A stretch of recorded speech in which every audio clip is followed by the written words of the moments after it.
Good afternoon, everybody. My name's Ian Havercroft. I'm Principal Consultant for Policy, Law and Regulation at the Institute. I'd like to welcome you to our second session this afternoon, which is going to focus on financing of carbon capture and storage. As we heard this morning from Jared, my CEO's presentation, we've seen significant adoption of CCS and rapid increase in the number of projects around the world globally.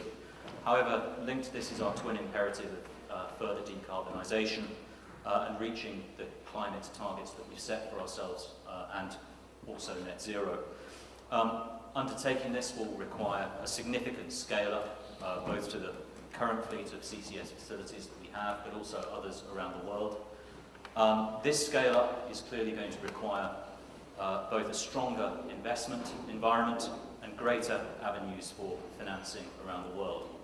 So joining us today, we have an excellent panel of finance policy experts to share their thoughts and insights on green financing, carbon markets, and driving private investments that will hopefully accelerate CCS investment.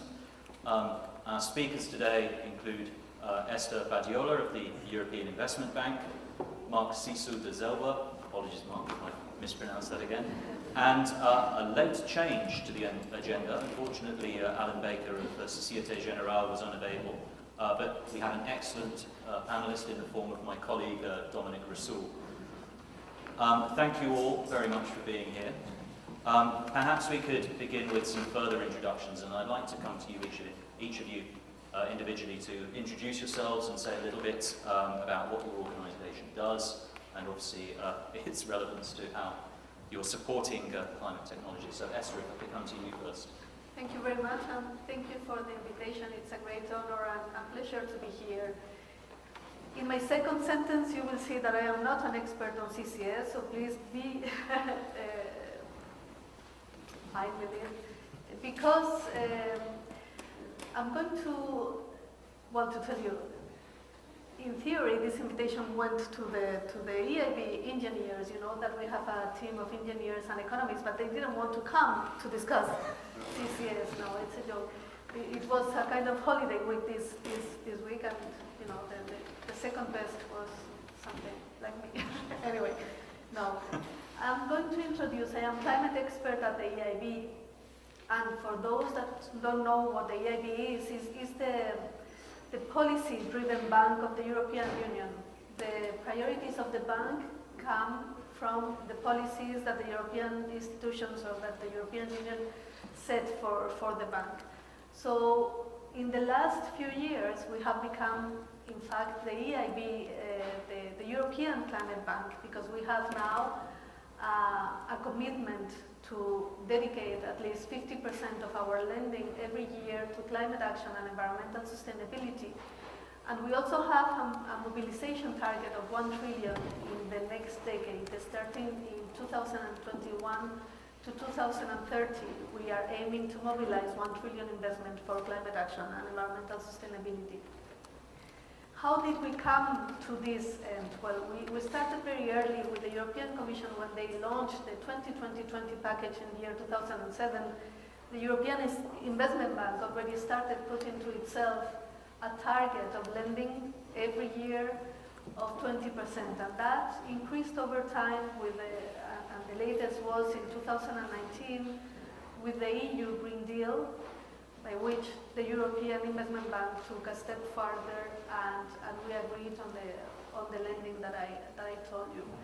Also in 2019, we approved our second energy lending policy, and it was quite a significant step forward to what we were doing, because for the first time and the first multilateral investment bank, we decided to phase out our support to fossil fuels in the same line of what the European Commission, and when I say the European Commission, is the European citizens behind the decisions of the European Commission, had mandated the European Investment Bank to move forward in climate action.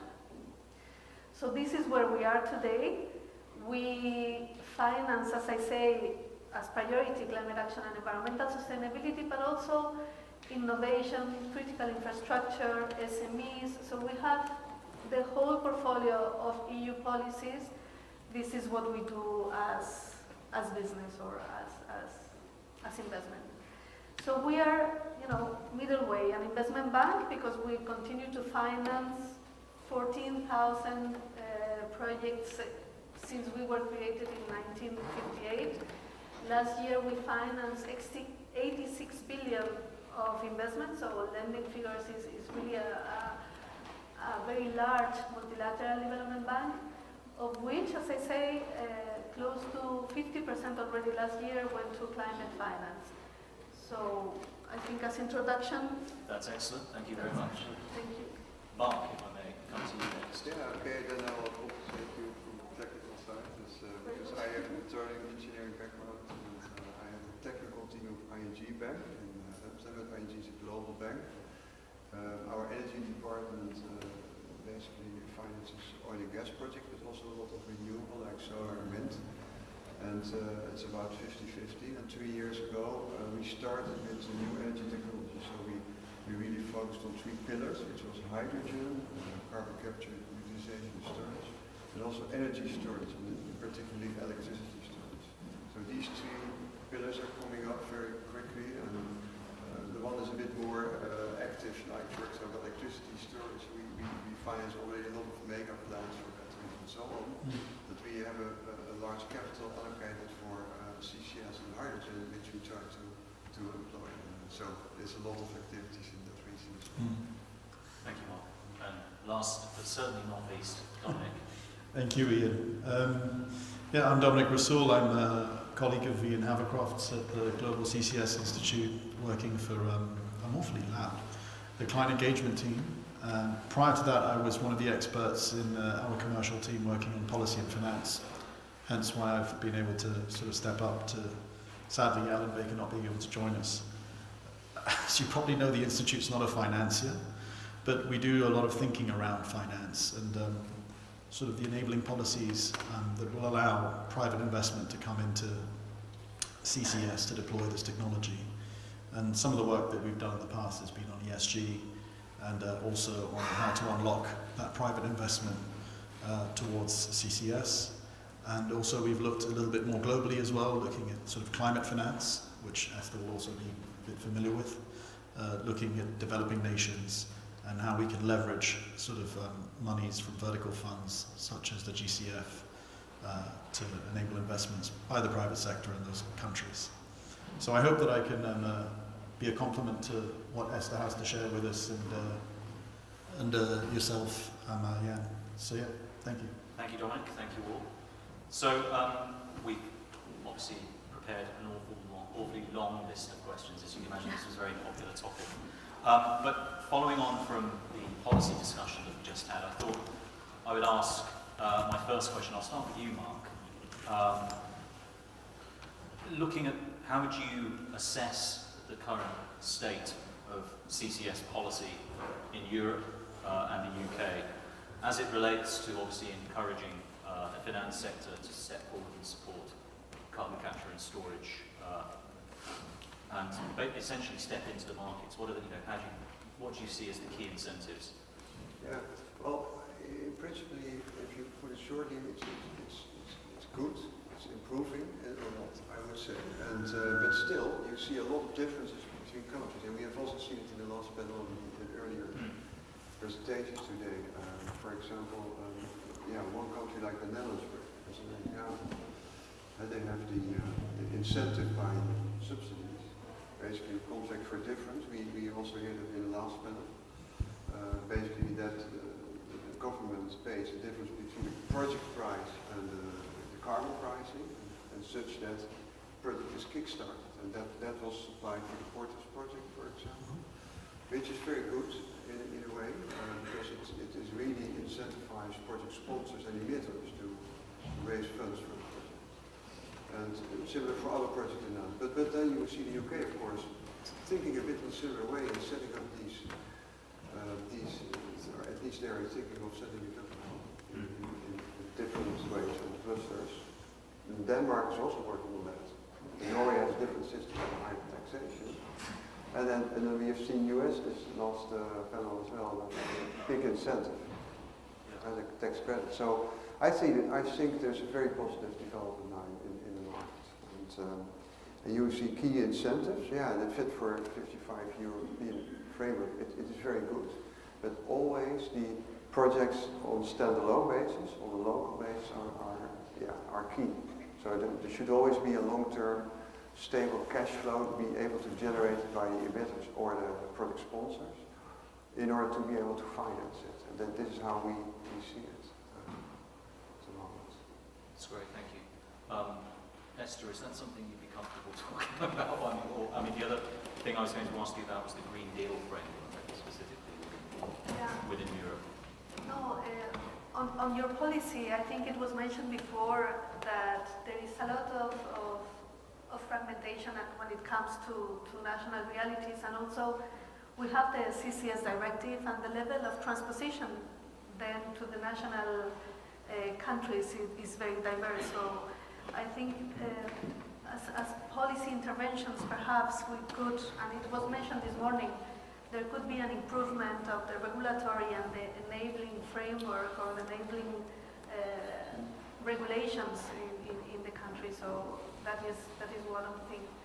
On the EU Green Deal, in fact, is really the new growth strategy of the European Commission, and as you may have seen, it covers the full portfolio, possibly, of economic activity. So, of course, CCS is part of the solution, but similar to CCS, we have other green technologies, and at the end, they kind of compete one with each other in the European framework. So, when it comes to financing CCS, what we need to demonstrate is the additionality of the CCS projects with vis-a-vis other green technologies. So I think that the European Commission really is looking to make a shift in the way we produce, we consume, and we live in our societies. And it is trying to cover everything, from circular economy to electrical mobility, to green technologies for energy or for any other sector. So it is really a good framework, but then when it comes to the support, again, it's very fragmented because we are competing for European funds, for example, or European programs for innovation. Everything is innovation. Innovation in circular economy, innovation in CCS, innovation in so this is where I think there is this fragmentation, which is a bit problematic. Thank you. Dom, did you want to add anything to that? I think Mark's basically covered all of that, and with Esther on top, I've got very little to add. Other than to just the general mantra is always that having a relatively predictable cash flow is always a positive thing for finance. And if there are concessions that are being applied, then obviously they need to be applied where there is the highest risk, and the private sector is, let's say, has a lower appetite for investing therein. And finally, of course, just having a risk-reward profile that is well aligned. And so a high risk needs to be sort of through policy rewarded in a high way. And sometimes there is a misalignment, and that's where sort of policy obstacles get in the way and they need to be resolved. I'm probably setting you up for You're setting me up perfectly for my second question. That's why I was nodding approvingly, which was in relation, when we've been doing a lot of engagement recently with the finance sector within the Institute, but both here in Europe, but internationally as well. And we've been meeting with a lot of financiers across banks, for example, highlighting what really are the policy obstacles that they see that need to be addressed, that currently are leading financiers to feel slightly apprehensive around CCS. What really are the key sort of policy elements that we really need to address to get that level of confidence in CCS? And I know, I'm looking at you, Dom, because I know this was an area that you and I have spent some time looking at. But well, I'll start at the very high level and then leave the others to get into the meatier stuff. But at high level, if you sort of look at the value chain and investments in CCS, the real challenge is, first of all, having a sufficient value that's being placed on CO2, right? Yeah. To have the incentive to capture that.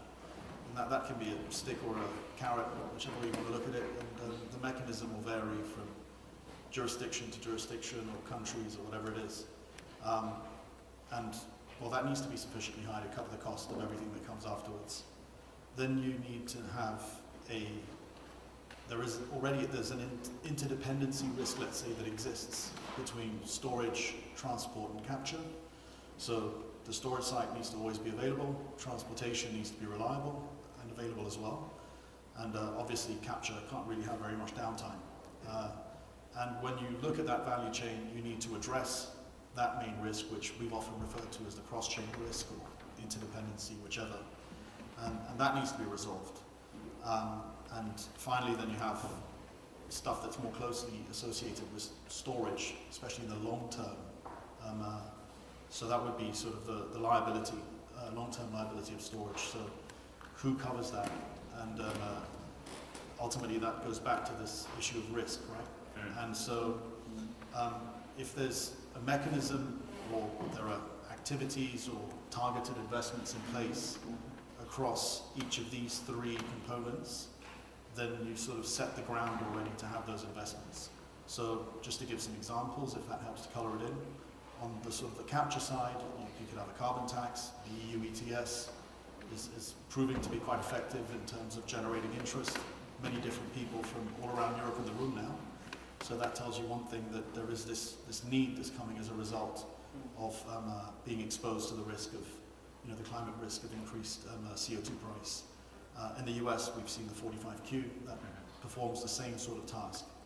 Moving along to interdependency, one of the emerging sort of themes that we've been seeing across CCS is the rise of networks. So we're seeing that a lot in Europe as well, and in the US that's occurred in a sort of more, how can we say, a kind of an ad hoc way, but more organic. But in the UK especially, there's a very clear intention to have networks, and in Europe we're seeing investment in networks. That really it is necessary to have government sort of intervention there, because you need an anchor investor. There's chicken and egg. You need a large enough network, and you need redundancy there. So who's going to cough up the money if there's obviously a massive risk of not having an immediate return? And so that's probably the role of government, who doesn't necessarily need to make a profit, but has to deliver on that sort of public service, right, of enabling CCS. And then further down in storage, long-term liability needs to be addressed. And again, it's probably the role of government to, at some point, sort of transfer that liability over to itself or some other sort of public entity and away from the private sector. That then sort of realigns the risk-reward profile of that investment right across the board. With that, I don't think I'll leave some stuff for the others to say. Well, you don't leave something. you mentioned everything. No. I'm sure there's a lot more as well, but yeah, other risks to talk about. Esther, could I ask you the same question? I mean, are all of those items that Dom's highlighting familiar to you? Yes, indeed. Is there more? Indeed. What I wanted to perhaps say is that the public resources are limited, so of course it falls under the government's some kind of responsibility, but at the end we need to really calibrate or try to use the available public resources for those activities that bring increased additionality. So of course for CCS it's a very nascent technology, and we have been there already when we were financing 15 years ago the offshore wind farms. No, everything was risky, we didn't know the technologies, every solution was tailor-made for the specific location of the wind farm and so on. So, and that could be financed.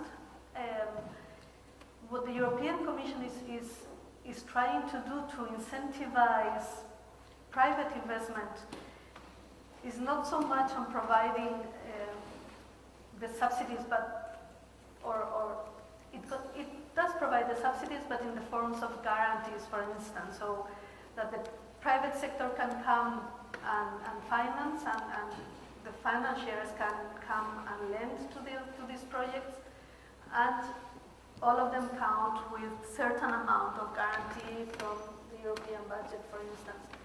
But to think that then it has to be the public sector who takes most of the risks going forward. I think, well, perhaps at the beginning, but is not a solution. Our previous speaker from the UK government, she said precisely that we need to move on from the subsidies and from the grants into a standalone and self-sufficient industry. And I really feel that the cost of carbon is the one that is going to make this industry take off the ground. Mark, do you want to add on to? Yeah, just very quickly, because I think you gave a very good overview already.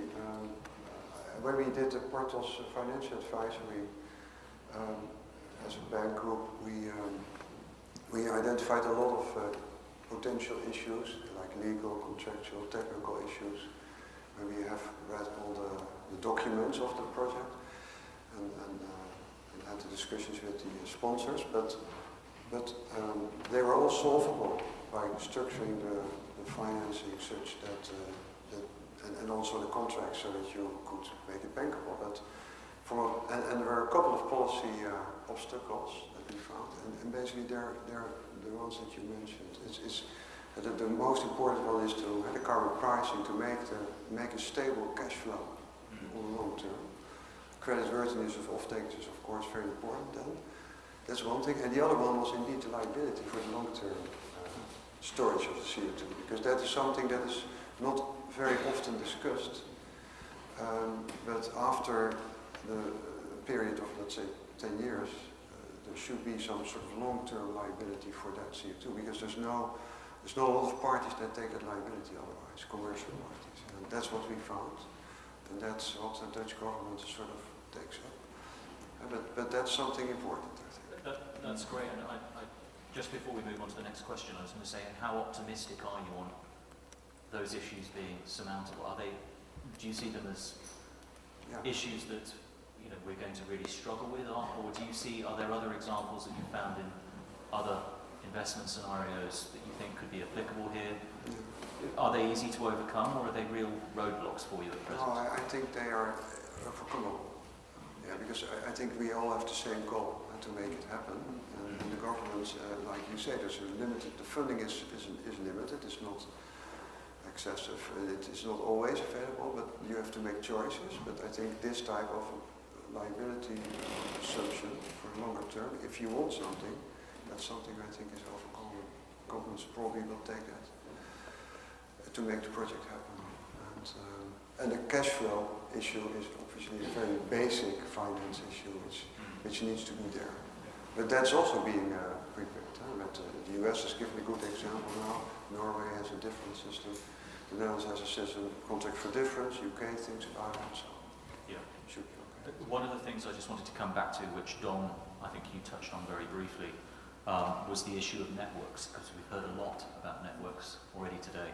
Quite rightly being here in Europe, the sort of home of the network, whenever we're talking about it outside, across the Institute, in other jurisdictions. I mean, the business models that we're seeing being developed in the UK and Europe, would you consider those reassuring?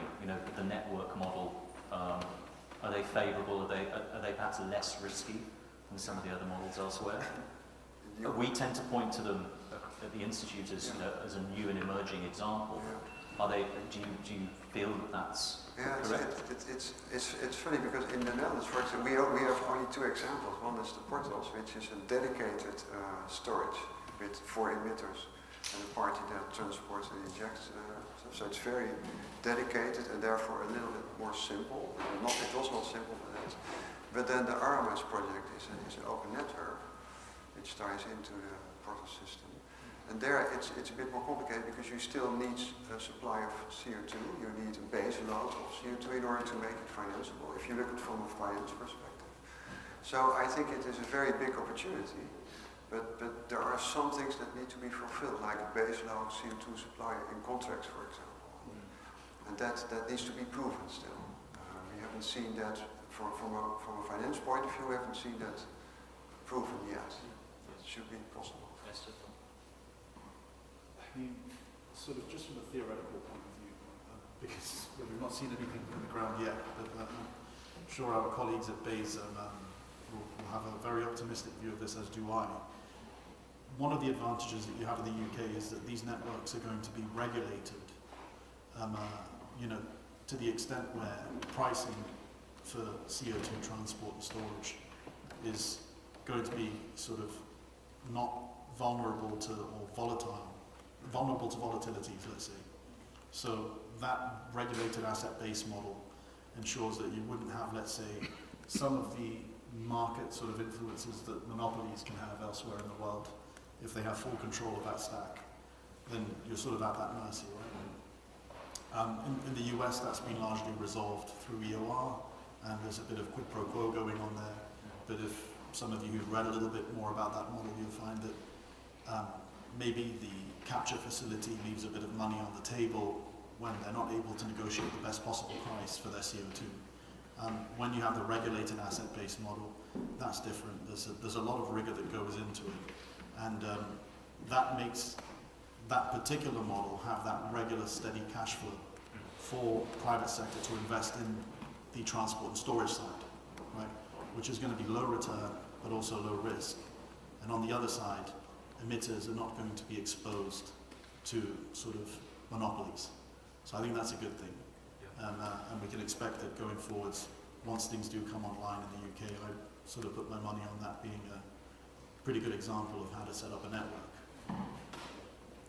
Esther, is there anything you wanted to add to that before I come back to you on another point? No, I think it was perfectly covered. Sorry.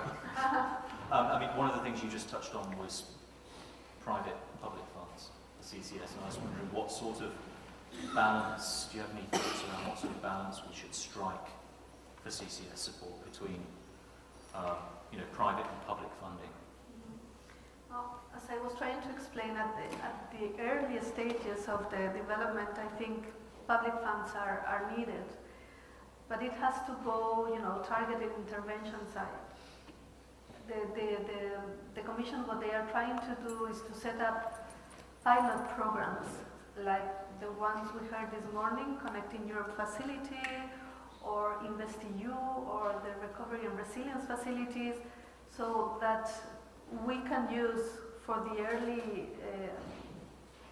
development phases of the technology these public funds, but with the idea that as they mature, they are going to be able to be self-sustained, or based on a sufficiently strong carbon price, it will be a sustainable business model. So I would say only at the beginning until it can take off, but not as a perpetual situation.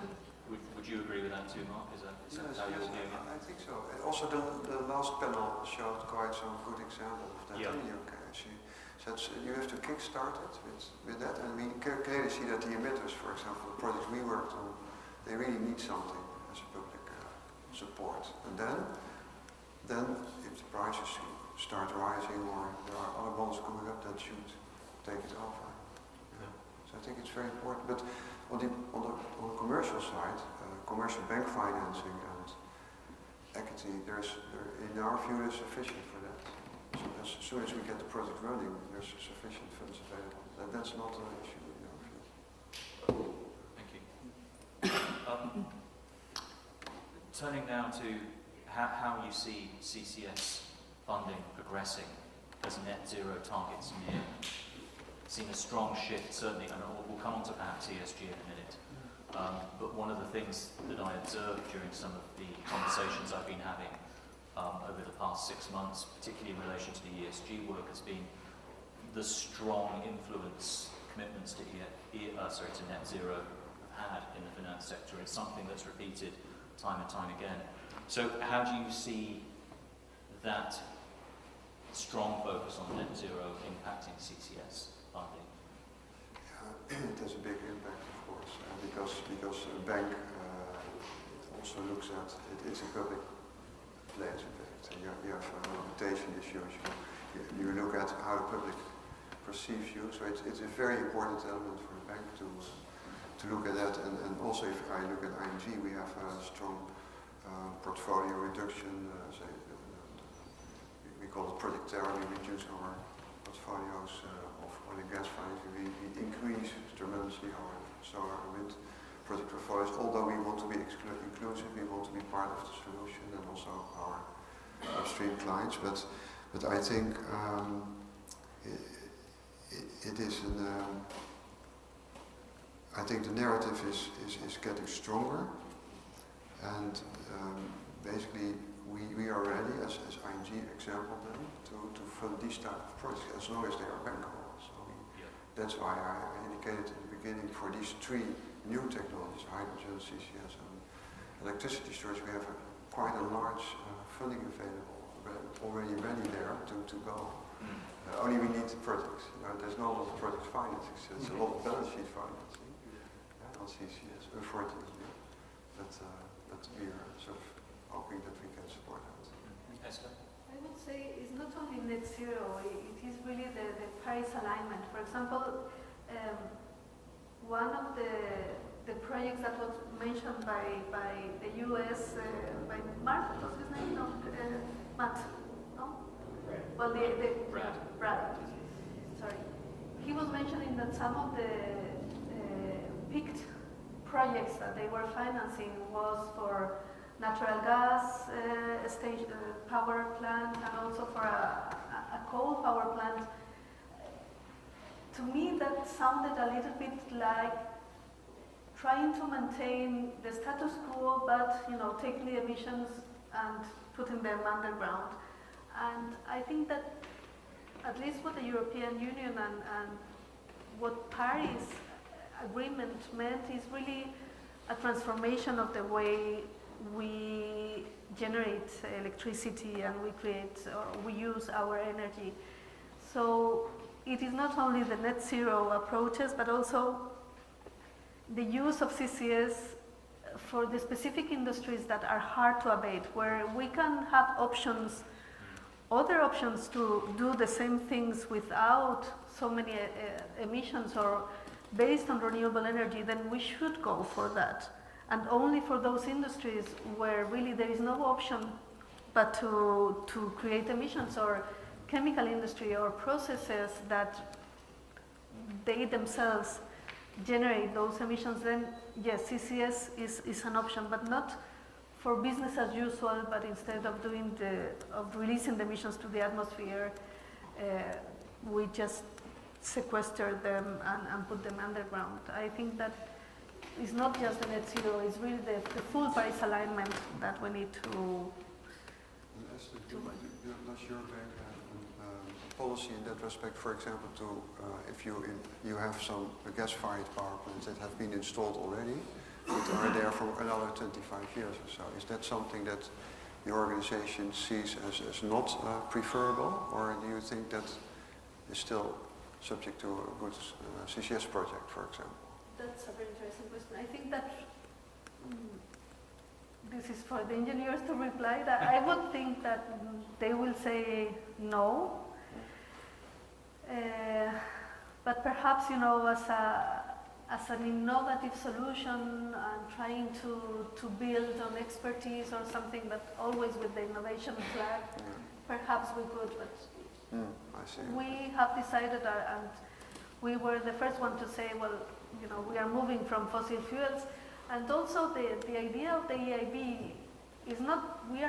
Of course, we are only a drop in the ocean. Even if we are very big, we are a drop in the ocean of finance. So for that, you will have all other financiers able to support CCS for natural gas power plants. But the European Commission and the mandate of the European Investment Bank is really to go the extra mile and try to support those where emissions cannot be abated, or, as I say, if there are pilots where we need to demonstrate that it can be done, and then we can have this support to the innovative part of the CCS, then yes, but not for fossil fuels, I would say. Don, is there something you want to add on that? I don't. Yeah, I mean, look, I understand where Esther's coming from, and I think the point you make, Esther, about, there's a whole slew of other financiers that would take on some of these projects. For me, piques my interest from the point of view of if we look at Paris alignment and net zero, banks in general that have pledged will have a really significant interest in ensuring that they can meet their targets. So the question that poses itself almost is, well, what's the action that you take as a bank? You tend to have two choices. You either sell on these assets, such as the natural gas-fired power plants. In some cases, in some parts of the world, that's coal, right? Or you engage. And some banks are in a better position to engage than others. And my personal opinion is I think that the closer you are to a bank with a mandate, it tends to be easier for you to make the case that you can engage. Not saying you must, but and if you're in the private sector, it's more of a question of return, isn't it? And seeing if that's feasible. Yeah. So I think that if you kind of like zoom out and look at it that way, then there's going to be a bunch of banks that would also have to be buying on the assets that some financiers are divesting from, right? And what's their approach? And what are they in it for? And I think there's a question of responsibility there to ensure that, well, it's not a case of just kicking the can down the road, because that's what you end up doing. So it's about taking responsibility and sort of thinking, well, okay, I don't really want to invest in fossil fuels, but I know that if I don't hold on to this investment and engage with this asset, that someone might buy this and just carry on emitting, right? So to kind of take the pressure off, let's say, sorry Esther, the likes of EIB or whatever it is, I would say it's a question of taxonomy. And the taxonomies, I think Jared pointed to this in his introductory speech, they must treat CCS well, because otherwise what you end up doing is just having a whole bunch of brown assets that lay hanging around and people just make a cheap buck off of them. And we're nowhere near sort of improving our position as regards to reaching net zero. So that's the real sort of issue, is it goes back to the fundamentals of taxonomies, technical working groups and so on, accepting that. And part of the reason why they might not accept it is a question of advocacy, is the view that people have of fossil fuels and the view that they have of CCS can be somewhat skewed by just perception. So it goes back to sort of in the Institute in a way. What we do is we try to ensure people have all the information available to them, the general public, so that it doesn't create a false pressure on the decision makers that have the best intentions, but maybe don't want to include this in the taxonomy. So developing countries, I think, which is a bit closer to my heart, is you look at sort of the amount of coal that there is in some parts of the world. I mean, Europe is sort of streets ahead in that sense of moving away from coal, but phase out is not happening in some of the largest emitters in the world. So what are we going to do about that? If we decide that as financiers we don't engage, then the problem remains, right? Yeah. So there needs to be a way in which we can enable CCS to play its role, which is not just, in my opinion, the very hard to abate sectors, but it's actually the easy to pollute sectors in the absence of CCS. Just very briefly on that, and something you touched on, Dom, in relation to taxonomies. I don't know if that's something you'd want to talk about, the green taxonomy in the EU, Esther, but also a slightly allied area, and one that we've been looking at, has been alluded to a number of times today, is the ESG space. So perhaps if I could come to you, Esther, on the taxonomy, and then Mark, I know this is something you and I have spoken about previously in the ESG space, how CCS is represented within those two areas and the influence that's then playing out in the finance sector in terms of investment. So taxonomies in the first instance would be great, Esther. The taxonomy, the European taxonomy of sustainable activities considers CCS as one of these activities, so it is included, it is eligible. The only thing is we need to find the correct application. At the end, what we are trying to say is, well, there is a lot that needs to be done. I agree with you that, of course, these plants that are already up and running, they continue to emit. But then where should the investment go? We have different views on where the maximize additionality, The impact. the impact is Cost effectiveness, et cetera. exactly. So yeah. No, I agree, and that, look, And this is precisely the mandate of these multilateral development banks. So yeah. No, I mean, yeah. I think the point I was trying to make is I agree with you probably almost 100%. But ultimately, if we look at the least cost pathways, it's very difficult to find one without a significant proportion of CCS in there. And to sort of reflect the point I was making, as we get closer to 2050, and as we take less than the action we should be taking, that CCS proportion begins to increase, right?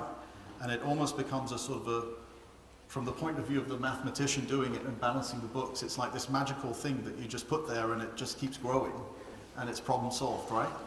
Well, logistically, it's got limits, it's got timelines, and there are very sort of significant difficulties to deploying it at the scale that the Excel spreadsheet's telling you to do it at. So to that end, I think action taken earlier and difficult decisions made earlier will avoid much more difficult decisions further down the line.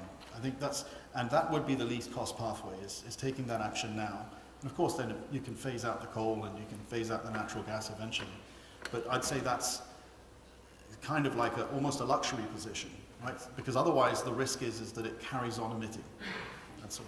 Mark, is there anything you want to add to that? I've got a couple of areas we want to move on to with Yeah. the time. Yeah, you want to discuss ESG? Yeah, just and Yeah. also in No. that vein, I mean, the influence that's having on investment is, I mean, Yeah. we've talked about It's big. taxonomies, but the ESG space. Yeah, we heard it also in the previous panel. ESG is coming up. It's very important for our customers, and we see it across our energy customers that is a very important topic. They want to report on it. They want to set KPIs on it. They want even the loan being tied to that, so that they can go up or down a bit in the margins. So this is an important topic, and I think that CCS really fits well with it. I see it really that the industry is part of the solution now. They can really, if they do this, they support these projects, they are part of the solution. And it's 50 to 80% of the net zero target. So it's very good for them. Thank you, Mark. I mean, we've got 10 minutes left. There's two areas I want to touch on before I get told to wind up and we have to ask some questions. But two areas specifically let's touch on now is carbon pricing. Whenever I go and speak to financiers and I start talking about CCS, carbon pricing inevitably rises to the fore in terms of topics. Widespread carbon pricing, how significant is it going to be, in your opinion, in the deployment of CCS? I'll start with you, Mark. Sorry. I start that and you can follow. Yeah, I think it is very important. It would be a fantastic idea to have a standardized pricing, also have a level playing field for emitters. I'm not sure if that will happen soon, but on the other hand, it is also possible to do projects when there's a good local regime. We have seen, and I think so. It's not a really a must. It's beneficial, but it's not needed in order to make projects happen. We have seen. So there are other instruments that like we discussed before. Great. Esther? At the EIB, we already have a shadow cost of carbon when we do the appraisal of our projects, and it's quite high already. So last year it was around 80, year 2025 is 165, year 2030 is going to be around 165. So, you know, it approaches where it crosses with the cost of carbon that CCS needs to make it profitable, the investment. So I think it's crucial for the development of CCS, and we're already using it. Ron, briefly. Very briefly, I'll try and just say something different. I think that carbon pricing, obviously in the Western countries, is moving quite rapidly, and a lot of the attention I think that's been garnered in recent years, and especially in the last couple of years, I think, is the voluntary carbon markets. There's a lot of talk about, you know, VCMs and the role they can play, and that's a really strong indication of companies that have committed and pledged to the Paris Agreement and net zero, creating that demand. I think the price right now in VCMs, generally speaking, is really low. Mm-hmm. It's nowhere near enough for CCS. The question is how or when will it arrive to that level of overcoming a threshold? You mentioned 165. There are some applications that are much lower, in the tens, right? So to that end, I mean, obviously Article 6 of the Paris Agreement has a massive role to play in creating sort of, I don't want to use the term a global market price or something, but close enough to that utopia that you hinted at. But ultimately having fungibility between what maybe used to be VCMs and what the future is, and the compliance markets could be interesting, similar to what we had seen in the past with the CDM, where the CDM price was trailing the EU ETS price quite close before whatever happened. That could be quite interesting for CCS then, because the present price of the EU ETS is very high relative to where it was 5-6 years ago, right? Yeah. And that's already sufficiently high to enable some projects, some applications. So that means that if you transpose that same price over to a developing country, suddenly it starts to look attractive. Then it's a question of how does the mechanism work, what the negotiations are like at the COPs, and how does this manifest? And I think one of the interesting areas, which is a segue onto the next panel eventually, would be for removals. And just greenhouse gas removals and the availability of, resources where you can have removals occur might not be fully aligned with where that high price is, which is why it would be nice to have something that enables a sort of a more universal price elsewhere. Yeah. Great, thanks, Dom. Before I hand over to the floor for questions, I just want to ask one sort of final question in two parts, sort of a qualitative assessment around the finance sector and its understanding of CCS.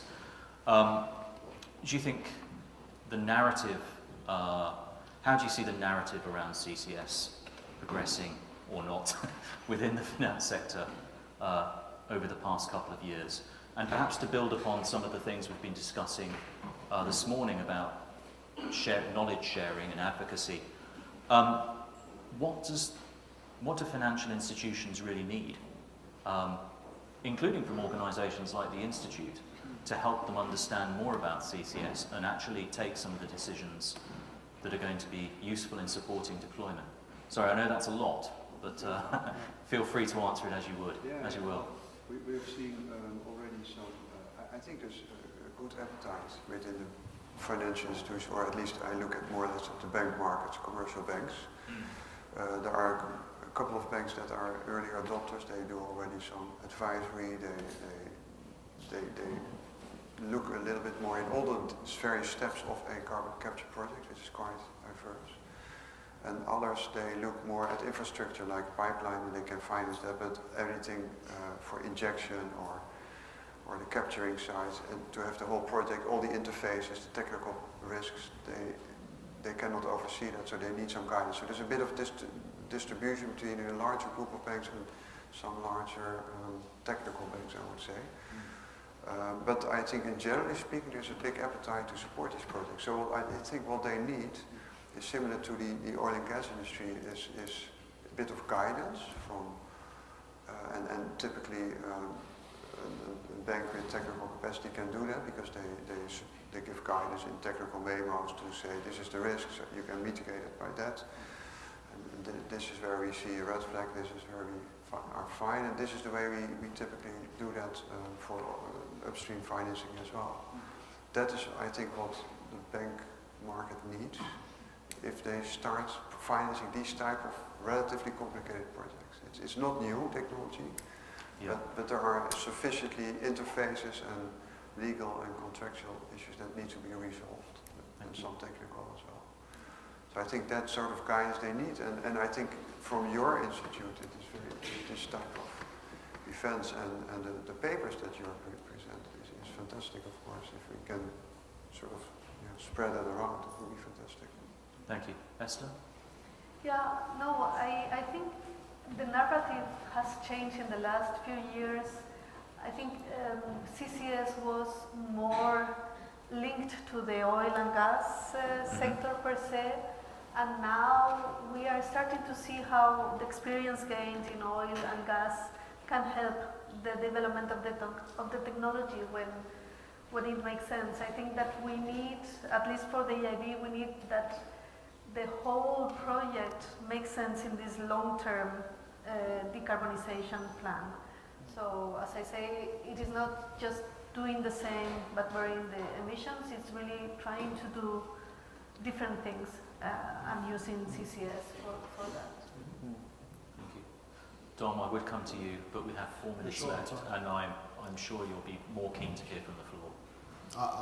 I'm more happy to hear from the floor. So on that note, I have 5 minutes left, so if we would open up the floor for questions. Does anyone have questions for the panel? Sorry, Tim, you were very quick. Tim. Is it working? Yes, thanks, Tim. Hi, quick question to Dominic. You mentioned the voluntary carbon markets. I just wondered, are you concerned that with CCS in them, that they might have lower standards, or is that a good thing compared to the compliance markets? Well, I think for fungibility, the standards would have to align themselves. That's why I was reluctant to say voluntary carbon markets. I said as we used to call them, because in my view, yes, I think they need to change, and it goes back to sort of setting a standard where they're aligned, and ultimately we have convergence, if that makes sense. Yeah, I think, as they are, shaky ground, and therefore reflected in the price. But, yeah. Thanks, Tim. Another question over there. Thank you.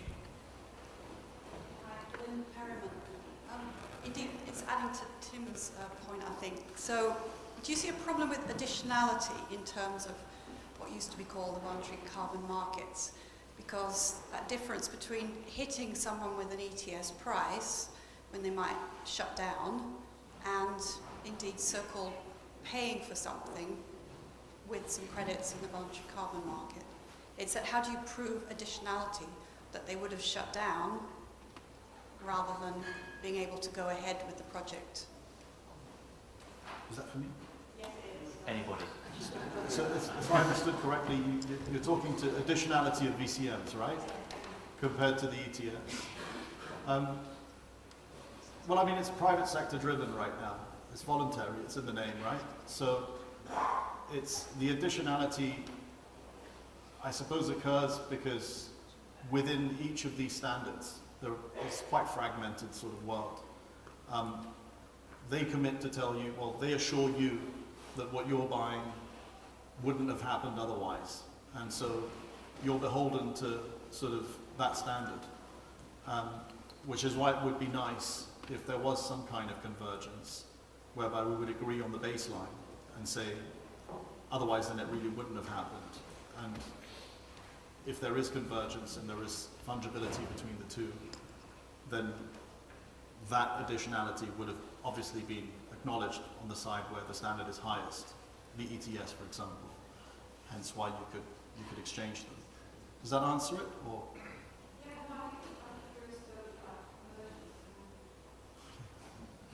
Did you, Mark or Esther, did you want to contribute to that? No, it's Okay. I think we've reached the hour, unless there's one final question. No? On that note, firstly I'll say, can we thank our panel, Mark, Esther and Dominic.